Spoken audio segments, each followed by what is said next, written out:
Okay, hi. Hello.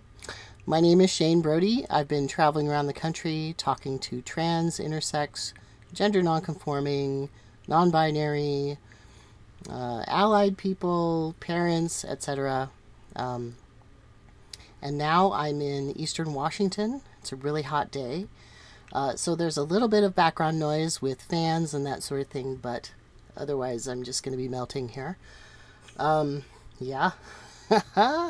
We're in a little RV, and so this is maybe being a little bit of a shaky video. That's okay. That's just how it is. We got to make do. I've had several interviews actually that have been in RVs, and I'm totally fine with that. Whatever situation people have, or whatever space we can use is fine with me. And you have a full house. We're going to talk about that. Anyway, so I have a guest here, and they're going to introduce themselves in the way that they want to. Hi, I'm Elior Sterling, and I don't actually know what to say about myself other than after all the things that we've just been talking about.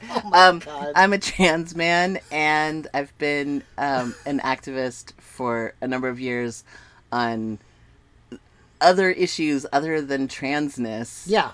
And so you're a multi-issue activist. A multi-issue activist, yes, and kind of having to be an activist about trans things is just annoying. Like, why do I have to be an activist about my existence as opposed to other injustices in the world? Yeah. So speaking of that, what other kinds of activism have you done? So I am a water protector. I was a water protector at the Standing Rock protests in 2016 and 2017. What kind of role did you play in that? Because I know that there were many kinds of people there doing various kinds of things. Well, I originally went there thinking I was going to be there for 2 weeks as part of my job with Geeks Without Bounds, which was a nonprofit organization that did open source humanitarian technology around the world. Really? Okay. I thought that I was just going there for 2 weeks. I was going to connect the internet to the camps and then take off. And what actually happened is I got there and I spent the next 6 months there, managed a lot of communications issues. Yeah, we were talking a little bit before because I was complaining about heat, and then we talked about cold and, my being from Alaska. And, that was a cold winter in North Dakota. And it's very windy there as well. Yes. And you were up on towers installing things and fixing things and whatnot. What kind of stuff were you kind of like... It sounds like you had to be really creative in getting access to things. Yeah. So there were a lot of things that people donated so that we could have wind power and solar panel power and things like that. But then we had a team of volunteers that would set these systems up and maintain them. We had a couple of different mini grids. So obviously not a whole power grid for the whole camp, but the legal area was all connected up, and That's good. Media area was all connected up, and the medical area had their own mini grid as well. So all of that too is about safety. Right. It's all about safety and making sure that people can communicate when they need to communicate, which is a major Connection security with issue. the outside world. With the outside world, being able to get a hold of a hospital if somebody's having a heart attack, for instance, as well as being able to run things like nebulizers, because a lot of us at Standing Rock had serious respiratory illnesses. Oh, really? Is that from chemical sprays or something, or...? That is the question of the I don't know, the question of the century. That is a big question. Many people believe that it was caused by chemical sprays, but I don't know at this point what level of evidence there is for that they there is a belief by many that one of the things that was happening when they were flying over us with the planes was that they were dropping chemicals on us. Okay. And Yeah, so it would be I'm so hard to not- prove that. Right, exactly. Yeah. Like, I don't know. What we do know for sure is that the field directly next to our camp was poisoned with rosol intentionally. I don't know what that is. Rosol is a prairie dog poison, Okay. which is supposed to be put by a professional, a licensed professional. They're supposed to put 2 teaspoons into the prairie dog hole. And what happened was they put a thick layer of this Oh, no. stuff over the entire land. So not only are they would be poisoning the land and the water and Yes. all the wildlife. And the wildlife. That's how Yeah. it actually got caught, because Yeah. buffalo and eagles were dying. Oh my god! And to kill a buffalo, that takes a lot, Yeah. because those are big animals. They're big animals, but the rosol, it's like warfarin. It's a blood thinner. Okay. Okay. And so it's not a nice way to go. You basically bleed out. And the thing about that, this is like my funniest story, haha, but really dark, is that the fact that we were poisoned by the rosol might have saved my life, because everybody kept saying that if you stay here, you're going to have a heart attack. If you stay here, you're going to have a heart attack, because I was really, really sick. And when I got home, they were like, we need to put you on blood thinners. Let us test your blood. But my blood was already thin enough. Okay. Because of these poisons. These Okay. poisons. When I mentioned chemical sprays, I was actually thinking more like what police or our very militarized police would deploy, that sort of thing. So there was that too, and that's another issue. Yeah. Completely. They were using pepper spray and other chemical irritants that they were spraying on the frontline people. Yeah. So I was personally not allowed to be on the front line. Okay. Because I was doing technical work on the back side that was keeping other people safe. Sure. And so I was literally forbidden from being on the front line. Sure.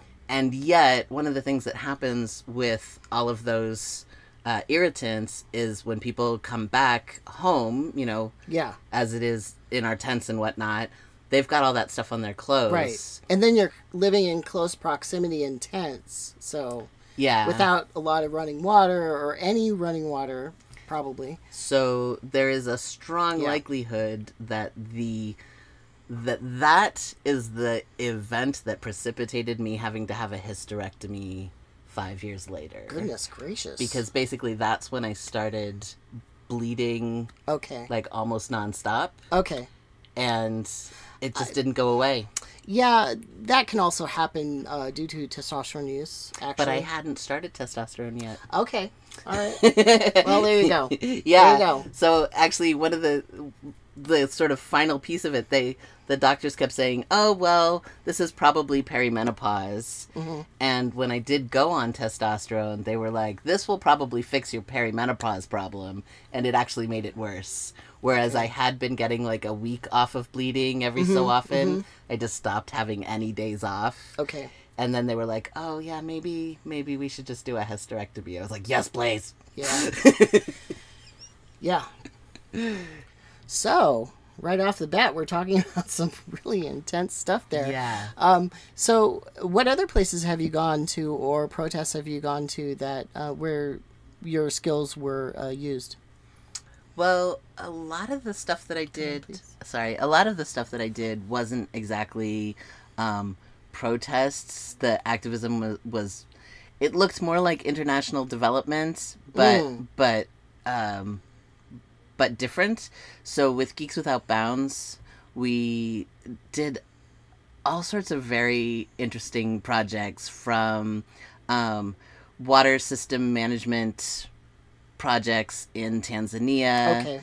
and Uganda, and Are these like municipal kind of systems, or are they what kind of scale are we talking about here? so in the Tanzanian case, it was Yeah. actually a national level Okay. project. Oh, wow. And we had the first round of grants, we had grants from the World the Oh, wow. And the second round of grants was from the UKAID. Goodness gracious. And we were working... That's like big stuff. We were working with the Dutch government and Wow. the Tanzanian government and the University of Dar es Salaam. Wow. That's a lot of coordination. Yeah, but it was very much activist in the sense that we were developing things that would put the power into the hands of the people. Yes, okay.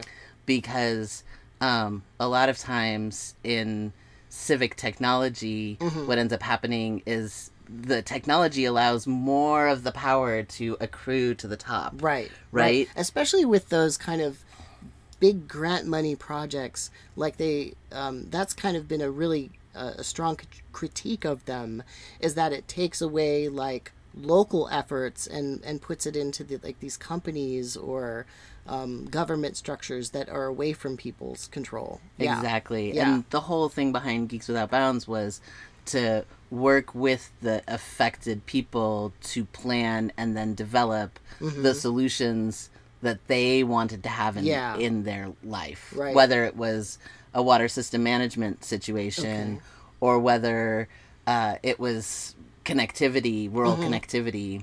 We're using those like little generator kind of technologies as well for electricity or anything like that. So we have done, we did do, Geeks Without Bounds doesn't exist anymore. It closed in 2021. Oh, okay. But we did do projects that involved power generation, like very, very small scale power generation. Yeah.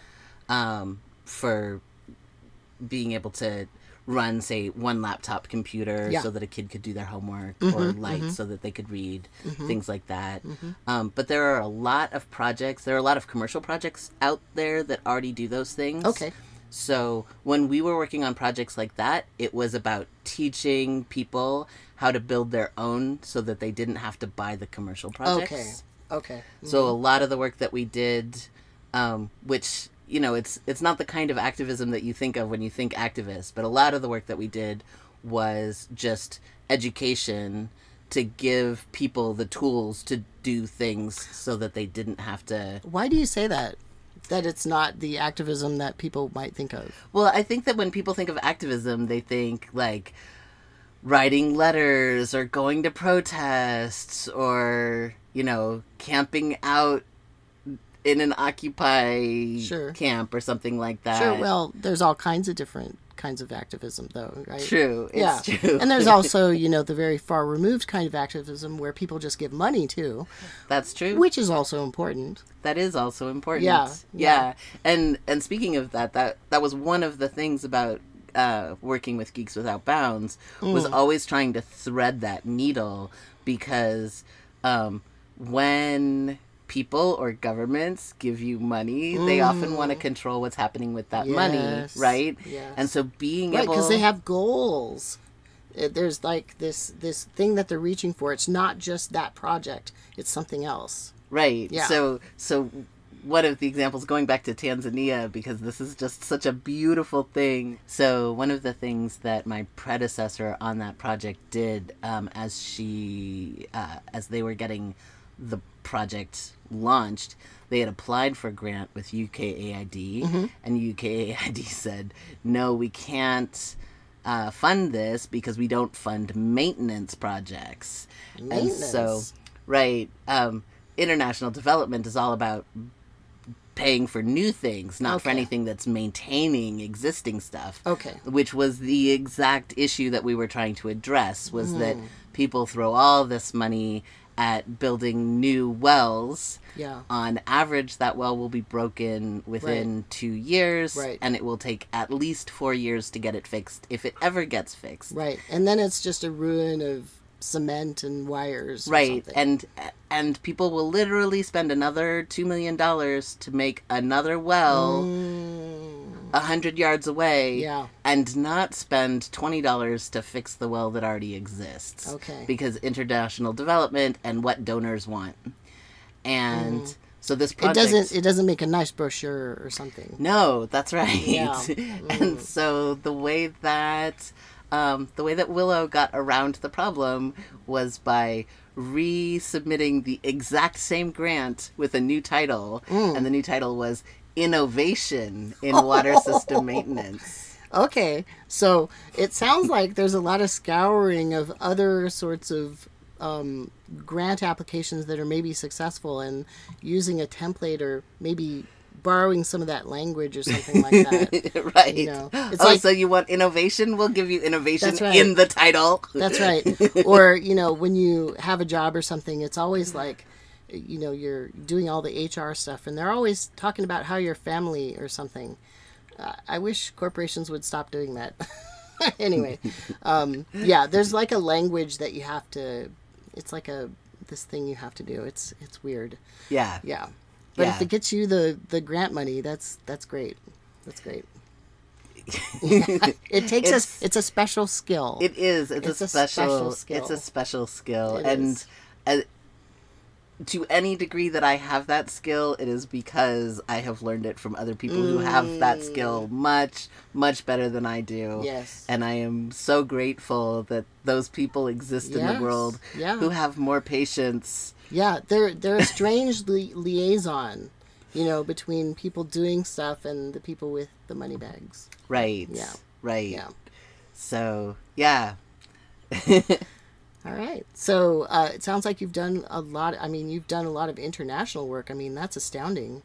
What other things have you done here in the U.S.? You mentioned Standing Rock, of course. And Standing Rock, and my mind is going completely blank. Okay. I've never done anything ever in my whole life. Never. How about, have you ever done anything having to do with religion because you are yes, a religious person? There is that. Yes.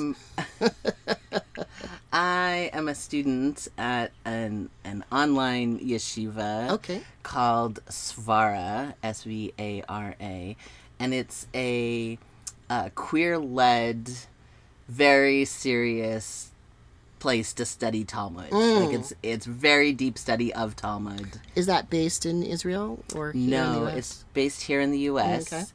Okay.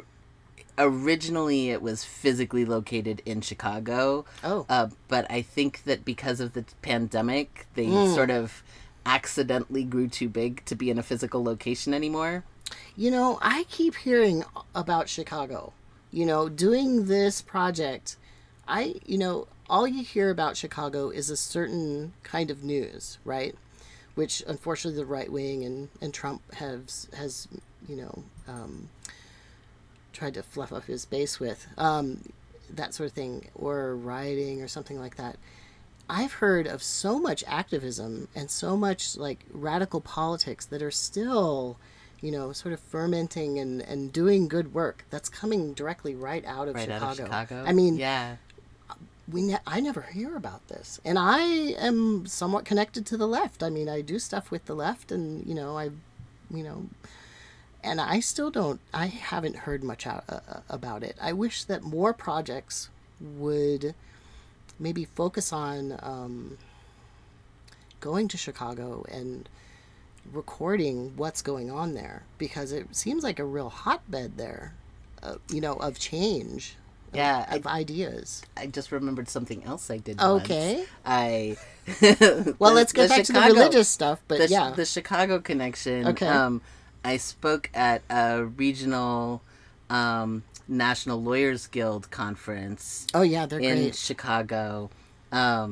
And that's like my mental connection with Chicago is that particular conference. It was such a fantastic place. I went there to speak about information security, cybersecurity for these lawyers who are really at risk of major surveillance from every angle. Right? They are such troublemakers. They're so great. Fantastic troublemakers. When I was arrested before, they greatly helped us, and also socialists, socialist groups with socialists in the name, actually were very good at helping me and the group I was in.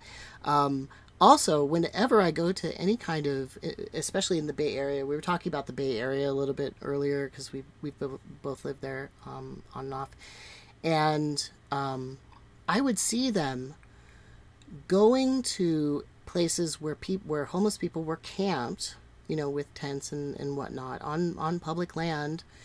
And when the police were rousting them, when they were taking apart their camps, and just really monitoring what the police were doing and really putting their bodies right there, like, we're watching you, we're making sure that you're not going to hurt people here, and you're respecting people's rights. So they really do a lot of work. It's not just in the courtroom, it's on the streets too. Yeah I have such a huge respect for lawyers who are doing different kinds of activism. In 2019, like January, February of 2019, when there was like all the right-wing panic about the caravans of refugees coming up from Central America. I remember that, yeah. Yeah, so I went down to Tijuana. And it's kind of constant, though. That's like a constant refrain of the right. I mean, yeah. Oh, it's so dangerous. Our border is so porous, blah, blah, blah. Yeah, but also agriculture in this country would completely collapse if we didn't have migrant workers that came here and did so much work for us. Yeah. Yeah. We've had situations here in Eastern Washington where ICE has come through and arrested all of the illegal aliens, and then the harvest fails, right? Because nobody can harvest anything, right? Yeah, I just saw some cherry trees. I guess, is that big around here? It's not as big as it used to be. It used to be, but okay. These days the biggest sort of industry in like right around here is wine. Oh, yes. Oh, wine, yes. Yeah. So my son is actually a winemaker. Yeah, I have taken wine classes, vintner, as well as taking care of the vines, and making the wine and stuff. But there's something about the wine industry, like it's kind of taking over places. It immediately gentrifies places because people are like, it's like speculation. It's built on speculation, and some of that speculation is because of climate change. Mm-hmm. So instead of putting the money into, let's mitigate climate change, let's mitigate disaster, let's help everybody. There's a lot of research into where are we going to put the next winery, right? Where are we going to move to be more comfortable and still have our wine? Yeah, for sure, exactly. And it displaces real food making. Right. Food growing. So the thing is that this area, it's known for Walla Walla onions, but mostly the Walla Walla onions are actually grown a little bit further to the west of here. I love onions, by the way. Walla Walla onions are amazing because the real thing, you can just like eat them raw and they're sweet and delicious and amazing. I think somewhere out in the universe I have this other life where I'm like a onion and garlic farmer or something, or leeks or something. So anyway, there's some universe in the multiverse where that is it. Yep, I think so. But right around here has been apple territory. Oh, like historically, like whatever? Historically, yeah. Mm-hmm. So it had been a wine growing area before Prohibition. Okay, yes. But there's some really funny stories about how this area stopped being a wine-growing area just before Prohibition kicked in. But the apples that were originally planted here were Johnny Appleseed apples. Oh, so they're cider apples. So they're cider apples, but because of Prohibition, they ended up grafting on eating apples onto many of those cider apple trees. Whoops. Well, hey, there's a little bit more natural light now. Yeah, maybe that's okay. That's a blessing. Thank you. If we need to fix it, we can. Yeah, we'll just keep it that way. Anyway, we tried to cover the window because it was there was some backlight action, and sometimes when there's natural light, it fluctuates, especially on a day like this where there's a lot of clouds and stuff, so it can get really dark suddenly and I won't even notice. So whatever, we're making do. So back to back to the religious stuff, or was there something else for a second? So talking about Washington and Oregon, it seems like the universities out here also promoted a lot of that agriculture, like the apples and the pit fruits of various sorts. I know Ellensburg, there used to be a lot of orchards out there. Yeah. Nectarines applets and cotlets. All that stuff. Plums and that sort of stuff. Does that stuff still exist, or is it really just going towards wine? So it exists much less than it used to. Yeah. Probably about 20 years ago, people started pulling out their orchards all over eastern Washington, because the farms down in Chile could sell their fruit for much less. Sure. And so it just became too expensive to keep the orchards.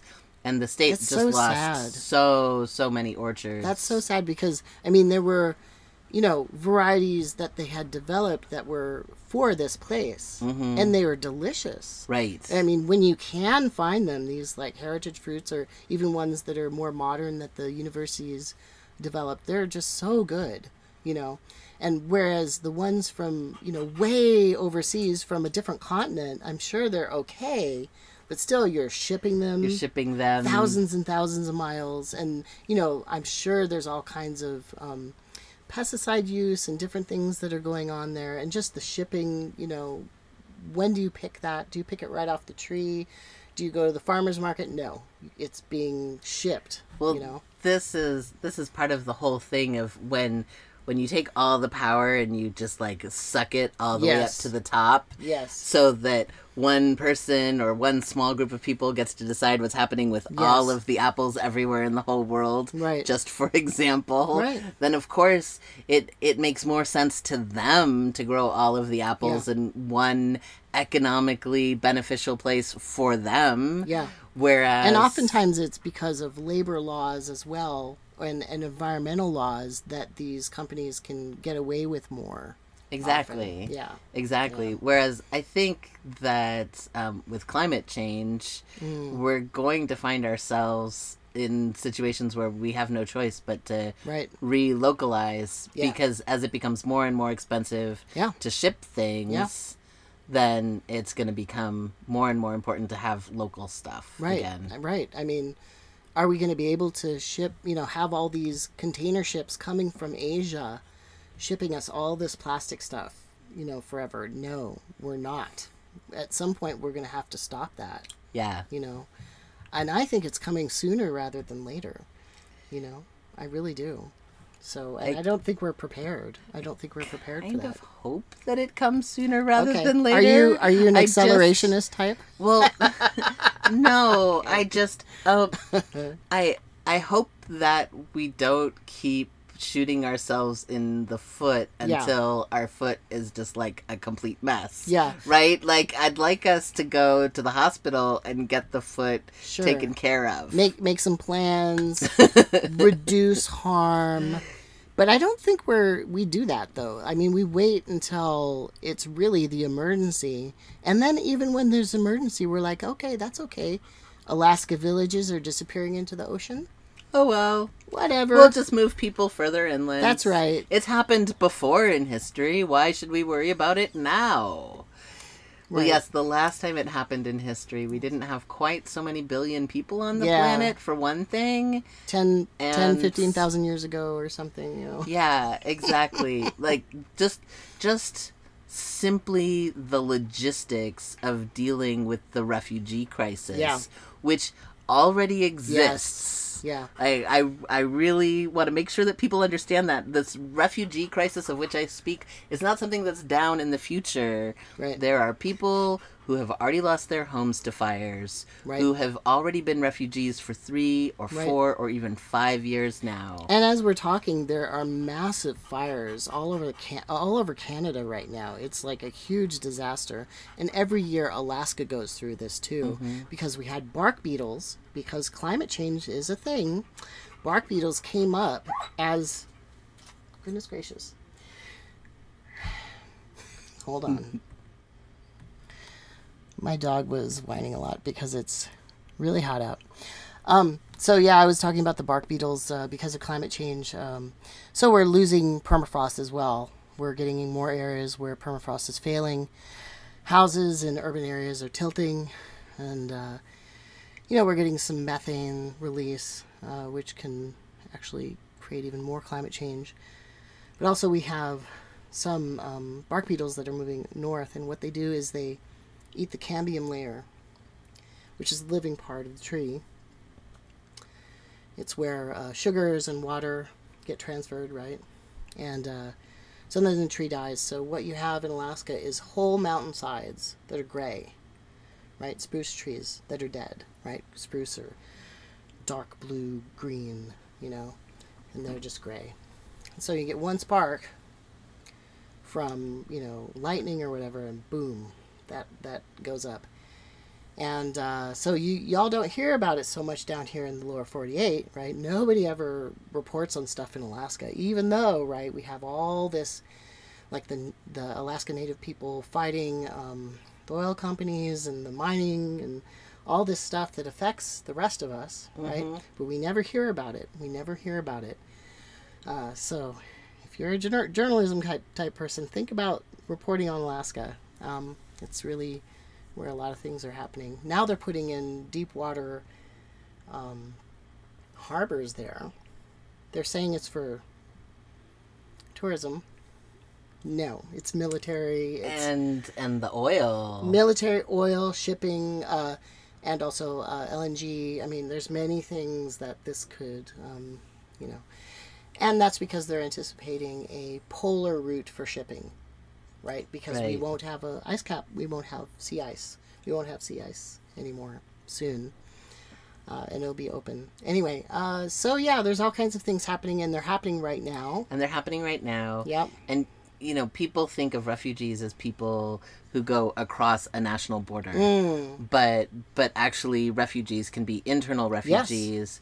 And I mean, just think for a moment, thinking way back to Katrina, right? There are people who never got to go back to New Orleans. Yes.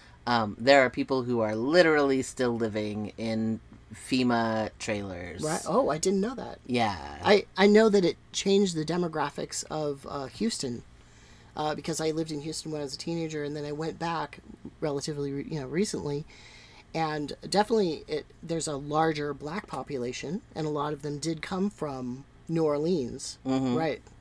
So what happened, there was a certain point at which FEMA realized that, these people who had been displaced were never going to get to go home. And I don't remember the details of how it was worked out, but basically people were allowed to essentially, buy the trailers that they were living in so that they didn't have to move again. Okay.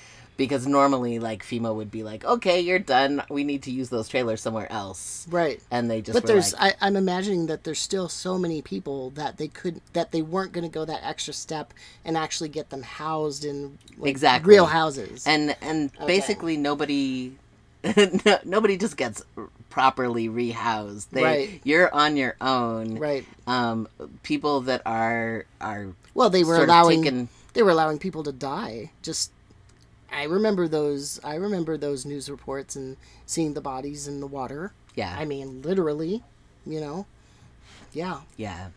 So, when the fires here in Oregon and Washington, there have been people who've been living in hotels and their car, going back and forth between hotels and cars, since whenever their house burnt down 2 years ago, 3 years ago. Well, now it's kind of becoming like a yearly thing almost, right? Exactly. There's no more summer. It's just fire season now. And that's part of the problem, is that people who had a home and a livelihood in a place, which is no longer a place because it's just going to keep burning down over and over again. Right. Now, especially if they're like my age, 51, right? And they're trying to start their life all over again. What do they do now? So you've got people who are kind of at a stage in their life where it's really hard to start all over and reestablish. Yeah. And, just from the basics too, because, as you're getting older, when you leave your 40s, basically, you become harder and harder to employ. People don't want to employ you for some reason. It's because you have a lifetime of experience, and so you're a little bit more expensive, I think. But then also, this is just something I'm trying to work out because I've had some trouble. I think it's also too, because we live in this capitalistic system where they would rather get new employees that are easier to manipulate into doing things that maybe they don't want to do. Exactly. That was actually what I was thinking about. It's a lot harder to take somebody who has the experience and has figured out, oh wait, they were manipulating me in my 20s. Exactly. Like, when you're in your 40s and 50s, you're like, you know what?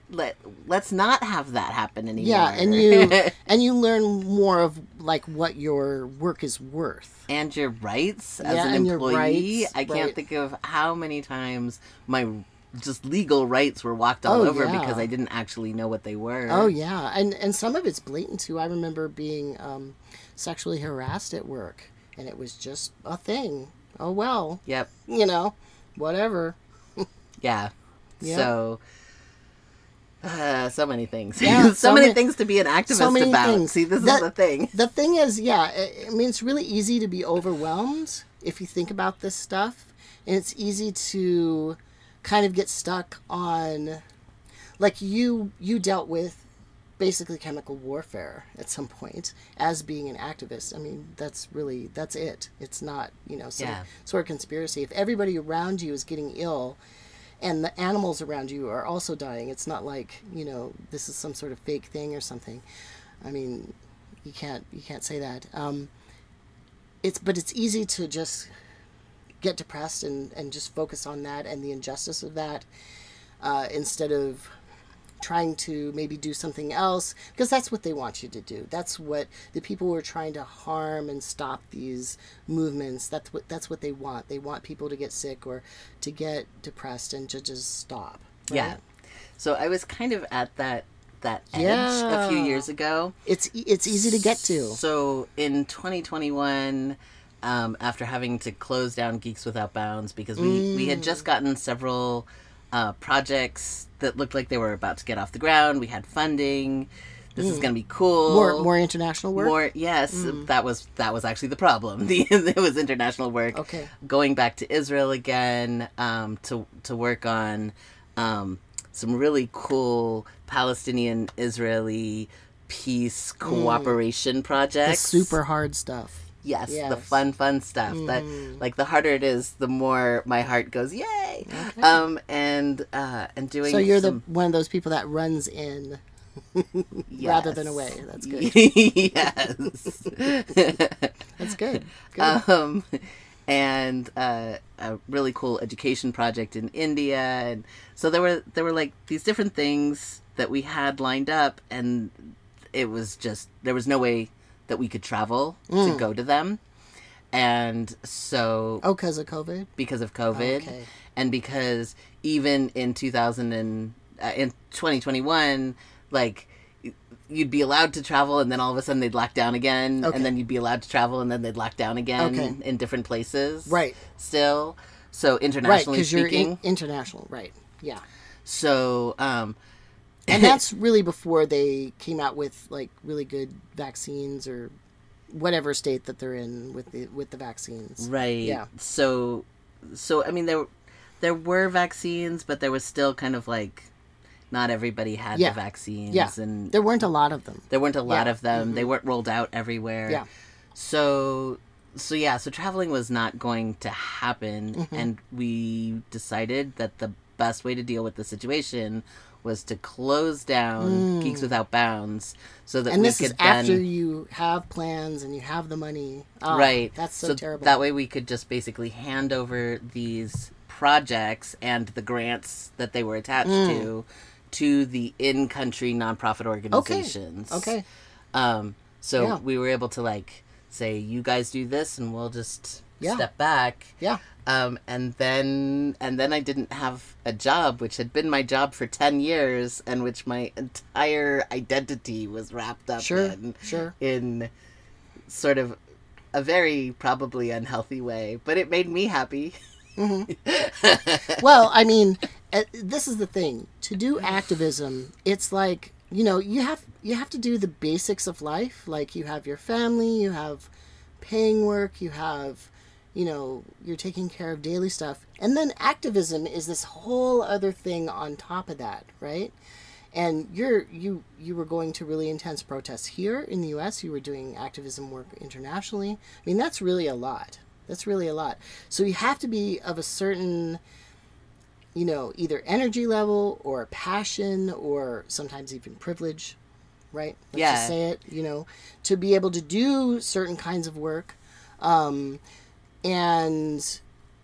that's why it takes, I think, a lot more people doing activism rather than individuals who are extremely motivated, but still you get burnt out.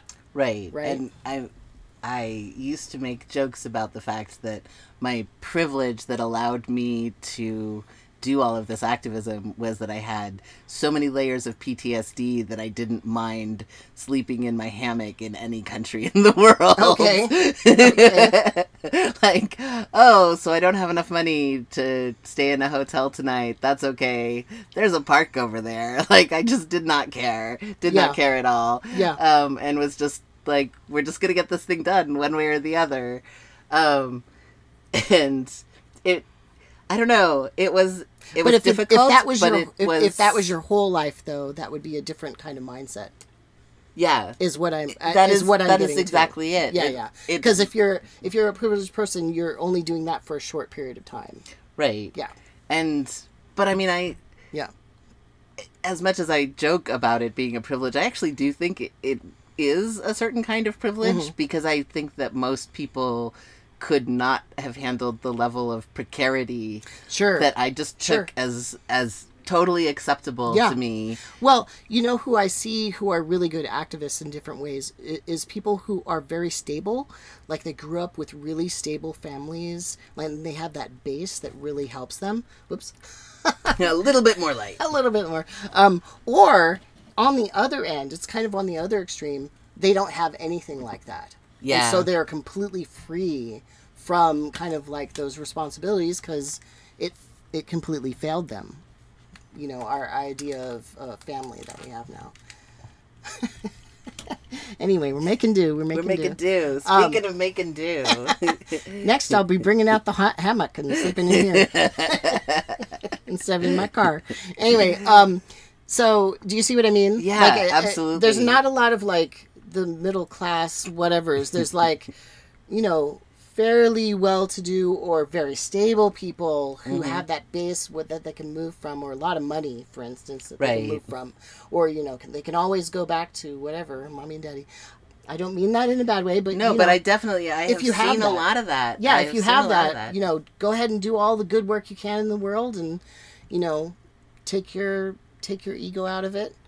Anyway, and realize your privilege. But then there's also people who are just like, super poor and don't have anything, and they're just like, I gotta do this because I've experienced it and I need to change the world because, things have failed. Right. Yes. There's not a lot in the middle, like the middle class kind of. Because I think that there's a certain place in which you have a certain amount of comfort, and the idea of giving that up is terrifying. And you may think, for some people, there's this thing where they think that if they keep playing the game, they can get to be one of the rich people who's on top, so it won't matter about all of that injustice because it won't affect them. And there are some people who don't think that way, but also are like, yes, but I can't afford to fall into the oppressed class. Yes. I have to make sure that I do not become one of the oppressed. There's always that differentiation, though, right? Like, I can't be like them, or I want to still be above or something. We always have these hierarchies that we feel like we need to fit ourselves into and just be a little bit better. Or excuse me, sorry. Yeah. Or it's what does not form community for us, right? It's what's holding us back from all rising, right? Is that we separate out. No, I'm not like you, or I don't want to be like you, or I could lose my job, or, I mean, that's obviously a thing, right? People do lose their jobs. But, if we all are kind of doing something, if we're all kind of moving in that direction of taking care of things, I think there'll be less and less of, you know, there still has to be workers out there.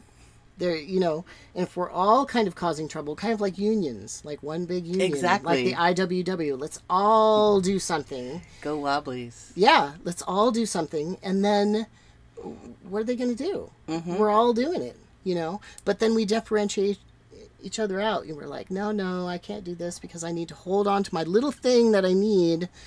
Well, there's a really work with people more. There's a really big lesson in the union movement. Yes. In that, in the early days of the union movement, they were racist pricks and didn't let non-whites in. And in fact, in some places... Which ones are you talking about in particular? So it was not every single union group, but many unions around around the U.S. were not letting not whites, or even like the people that we would now consider white that they didn't consider white at the time. Yes. They were often saying certain people could like not be Eastern in the union. Europeans and yeah, whatever. So they didn't get very far. And when they kind of gave up on that segregating themselves and were actually really united, yes, that's when they actually became more successful. Yeah, right. And I think that that's actually a really important lesson for us. I agree. That, you know, if you're not in solidarity with everybody, then you're not really in solidarity. Yeah. And where it's almost like we have this competition that it's just like ingrained or something.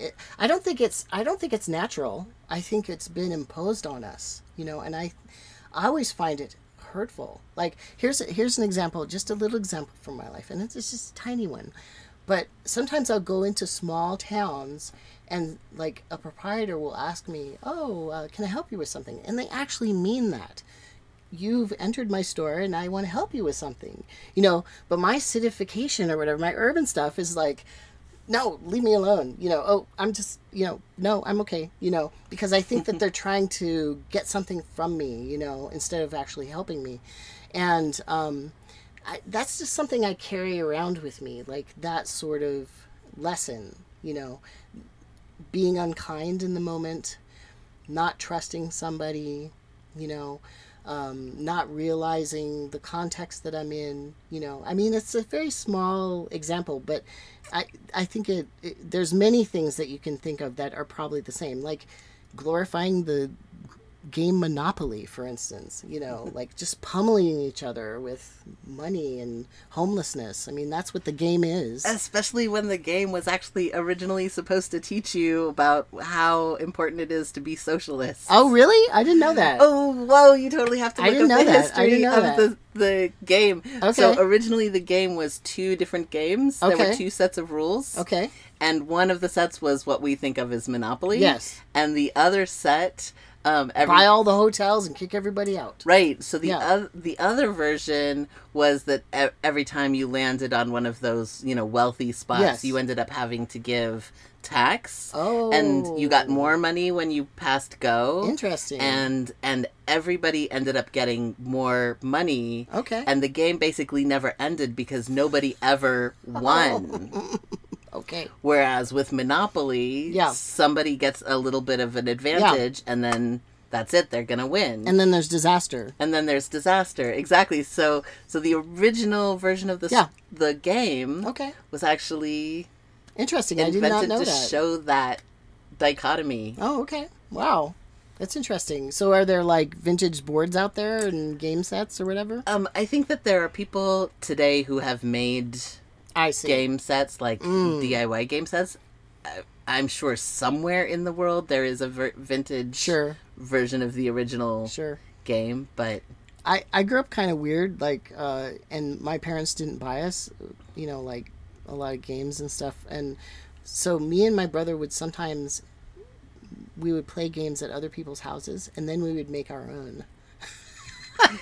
So this is hilarious because we actually do have plenty of board games. Yeah. But one of the things that the girls in specific really enjoy doing, so they've got 4 girls and 2 boys. Yeah. And the girls in specific like to create their own board games. Oh.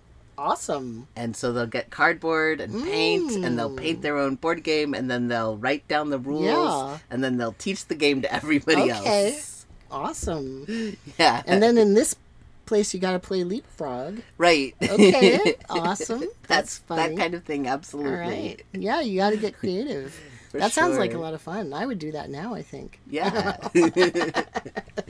So we were talking about Chicago at some point 20 minutes ago. Oh, yeah, we were talking about Chicago. Did you want to go back to there? Yeah, I was going to... Okay. Wherever you want. I was going to go back to... Whoops. Actually, let's take a little break and deal with this. Okay. I was talking about how in 2021, when Geeks Without Bounds closed down, I was just at loose ends. Just because you were so busy and then you suddenly weren't? Is that it? I mean, there was a combination of... I was still dealing with depression after Standing Rock because after Standing Rock, nothing in the world could quite live up to the existence of Standing Rock. Is that because you did experience like solidarity and intersectionality and that sort of thing there? Like Absolutely. Real, for real? For real. Okay. For real. Like, because I will tell you from the outside, like all the news reports and even, some, what you might, not leftist. I mean, there's hardly any leftist press, but what sort of the more liberal coverage was, there was some critiques, like people just kind of showing up there and not being prepared. I mean, that's kind of the story. Right. So that went out. So there were tourists, which is what I would call those people. Okay. But what I heard was that there were young people showing up and being like, hey, I want to help. But then they didn't have any material support behind them. So they became a burden. So anybody who actually did labor was not a burden. Okay, great. So if they showed up with nothing in their hands and just the clothes on their back, but they were getting themselves busy doing work, they were in no way, shape, or form a burden. Yeah, because I want to hear the real stuff, because I think there's some, misinformation about that. But a lot of people... a lot of people came for a weekend and didn't really do much, or they came for a week or even sometimes 2 weeks. Take some selfies. Yeah. Okay. They came so that they could say that they were there. They thought of it like they were just going to be occupying a square in the middle of town. Okay. They didn't quite grasp the fact that they were over an hour away from the closest city. Right. And you couldn't just pop down to McDonald's to go get food. Right. And if you weren't there to work, then you were causing other people to work for you. Sure. Right? Sure. So there were definitely tourists. Yeah. And there were some people who came as tourists and then ended up, like, transforming. Okay. That is a thing that happens. So they got some guidance. Some people got some guidance. Some people just, like, just I don't know. Caught on and we're like, oh, hey, there's this thing going on. This is for real. Yeah. When people realized that you could literally just do whatever work you were good at and you would have food and a roof over your head and medical care. A real contribution. So whatever your skill set was, you could employ that. Right. For justice. You could go cook all day long. And then you would have a place to live and have food and have medical care. And or you could be a lawyer all day long, or you could be chopping wood. How about like a listening ear that would help people if they were feeling bad or something? Or there were therapists some basic medical care even. Right, exactly. There were therapists there. There were massage therapists. There were acupuncturists. There were medical doctors who came in. A lot of times the medical doctors would come in for 2 or 3 weeks and leave, and a few cycled in and out a few times. Yeah, that makes sense because their profession, they don't have a lot of time off. Right, usually. Exactly. So I actually honestly don't know how the medical side of things managed to keep everything so smooth and working so well, because they really, really did. Right. It was amazing. Yeah. And with so many people ill, from what you're saying. Yeah, with so many people that had different things. there was a yurt that was just a warming yurt because people would get hypothermia. Oh, right. And then they'd have to come into the warming yurt to heat them back up. Yeah, you were saying you even maybe got a little bit of frostbite.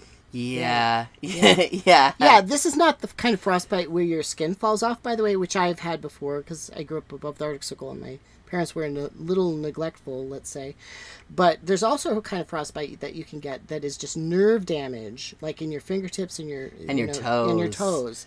And it's really painful once it comes back alive, but it takes several months for that to actually heal up. Yeah. Yeah. Yeah, so there there were all of those things, and you could show up, and if all you could do was chop wood, carry water, that was great. That's what monks do: chop wood, carry water. And as the winter was coming in, that's a Buddhist thing. Yes.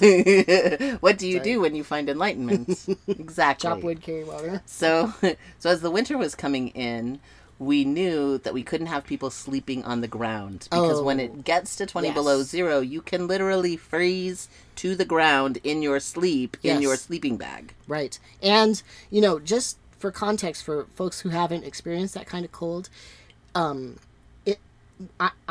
live in interior Alaska usually. And once it gets to like -20, -25, my skin starts to hurt. And if you see, I have quite a bit of fat. I'm not a lean guy. I don't care. Whatever, I'm fat. So that's kind of a thing. So if you have maybe a lot of young people, a lot of older people, they're being impacted really strongly by that. Right. Yeah. So there was a work crew that worked around the clock to put floors into tents. Okay, sure. And they were wooden floors that were insulated with straw. Okay. So that no matter what kind of tent you had, yurt, army tent, just a little dome tent. Most of the dome tents did not survive the winds in North Dakota. But there were some interesting designs that did survive. Those ones that are more tilted up, those work really well. Yeah. But the ones that are just round, no. That's just a sail. Yeah. Nope. So they had all of these tents and yurts and other edifices had these insulated floors so that they were safe. And then once you had an insulated floor, another crew would come through and put in a wood stove. Okay. Yeah. And they made most of those wood stoves at camp. Okay. So like out of barrels or something. Out of barrels. Yeah. Mm-hmm. Yeah. So, I mean, that's a lot of work that had to be done. Yeah. So anybody who showed up, even if they showed up with nothing, if they were doing that work, they were absolutely not a burden. Right. They were part of the community. Yeah. And that was what I loved about it. Like, my dream is to be able to just do the things I'm good at in the world and help people and teach people. And I don't have to worry about, like, charging money for it because I know I'm going to be taken care of. Like, wow, that's paradise. That's the thing that I was trying to get to earlier about like the store thing, like, and about kind of this uprising of everybody, is that we don't have a general trust of other people, and to actually trust people, you do have to take some risk with people. It doesn't always work out. You have to, cultivate some hope. You have to, reach out to people you do trust and then move out from there, a little bit. But yeah, it takes a lot of trust to do these things that you will be taken care of if you extend yourself. Yeah. Yeah. Yeah. And at Standing Rock, it was beautiful in a very practical matter. Mm-hmm. But then on top of that, it was a prayer camp. Yeah. And yeah, there was a lot of drumming there too. The only way I can describe it is the place was filled with magic. Okay. Right. Mm. I had this really interesting conversation with this one woman one day when I was up in Bismarck doing laundry because there was no place close to do laundry. So I'm up in Bismarck at a laundromat doing a whole lot of laundry. And there's another lady from camp. You're doing other people's laundry, too. Yes. That is an act of love. And there's Seriously. another lady from another sort of sub-camp at camp who's also doing laundry up at the laundromat. Right. And we get to talking, and she's like, I I've been here for a week and it's really amazing and I like it so much. The only thing that kind of turns me off is this idea that it's a prayer camp. Like, you don't need prayer. This is about politics. God isn't going to help you here. And I was like, but haven't you experienced any of the weird things that happen here? She was like, what do you mean? Well, like synchronicities. Have you not had something where you just said, I really wish I could find this person, and then 5 minutes later you bump into that person? Okay, sure. And she was like, oh yeah. And then she started telling me stories that were like more and more and more dramatic. Okay. And I was like, okay, so we would call that God. You, if you don't believe in God, that's okay. You can just call it Occhetti synchronicities. Yeah, and also, you know, why take down what other people are trying to do? Right. You know, and if certain spiritual practices help more than just the people doing them or just the person themselves, but also other people doing it, why even step in? You know, that's a good thing. Right. Yeah, and all that stuff helps. So I've written pretty extensively about my experiences at Standing Rock. Unfortunately, it's under my dead name, which I don't mind saying because it's all over the place. Lisha Sterling, Lisha Sterling. Thank you. I I will link to that. So if you look up Lisha Sterling and Standing Rock, you can find some of my writings. Great. And one of my favorite stories that it just like shows the Occhetti synchronicities of it all. What is Occhetti, by the way? Occhetti is the camp. The main camp was Occhetti Shakoin. Okay. Which is the 7 campfires. Okay. Which is actually one of the names of the Lakota Nation. Okay. Great. Okay.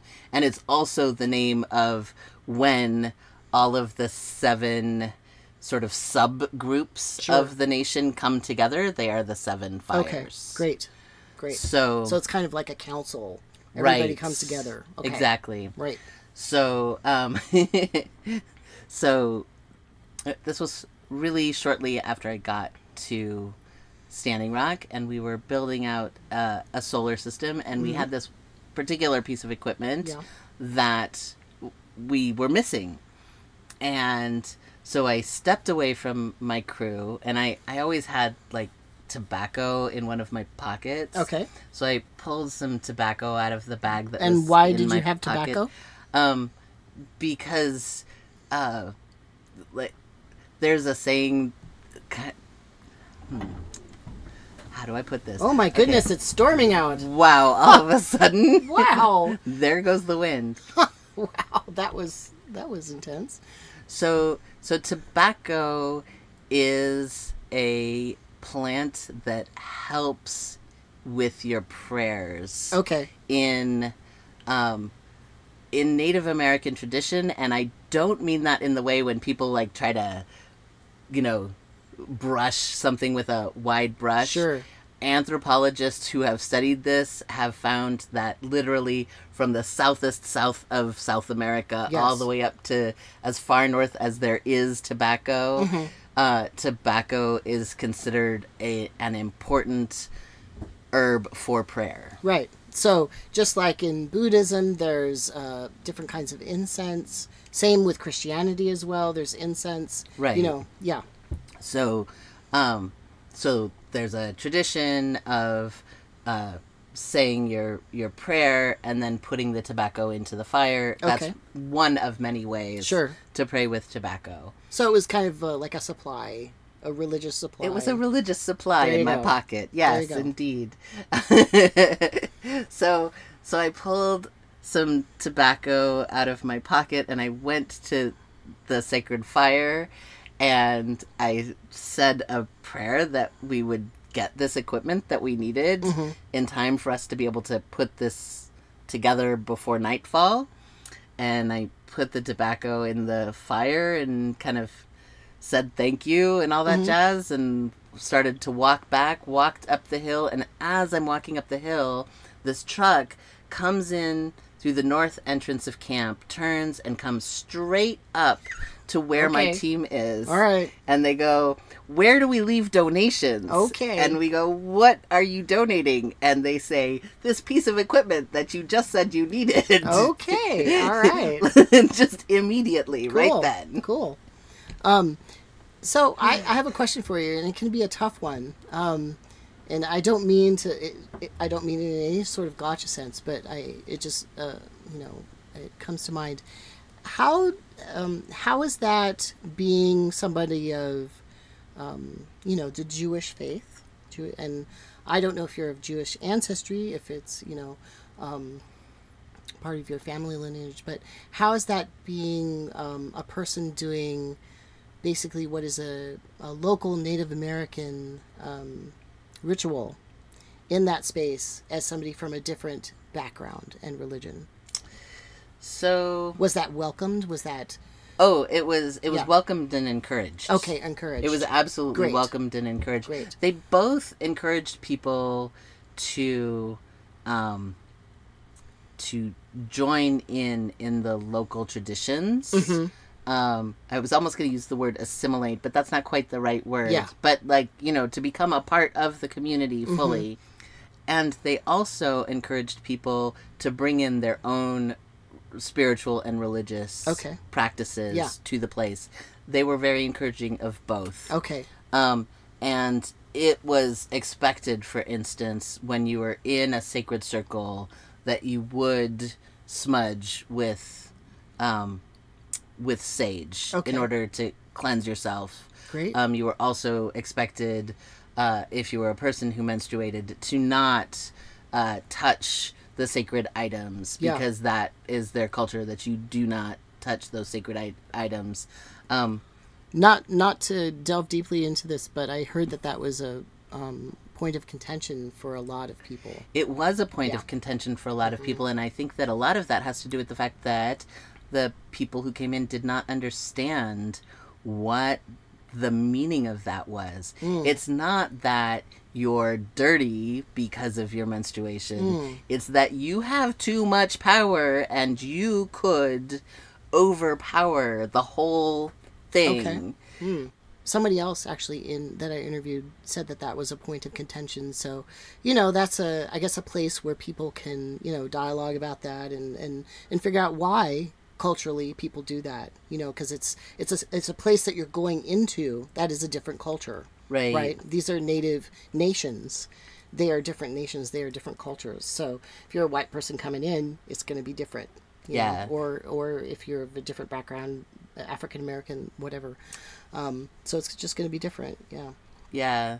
So when I was at Standing Rock in October, there was a week where Johnny, who was the man who ran the morning meetings that kind of got everybody on board to what they were supposed to do and sent people off on different work groups and whatnot. Sure. He was super sick, and so he sent me to go lead that morning meeting. Okay.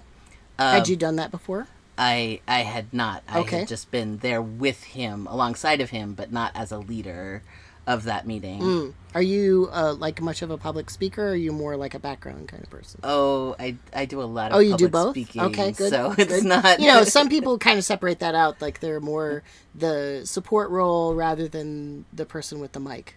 Yeah. Yeah, I don't mind being the person behind the scenes, and I don't mind being the person with the mic. Great. But one of the things that I said when I was up there every day of that week was...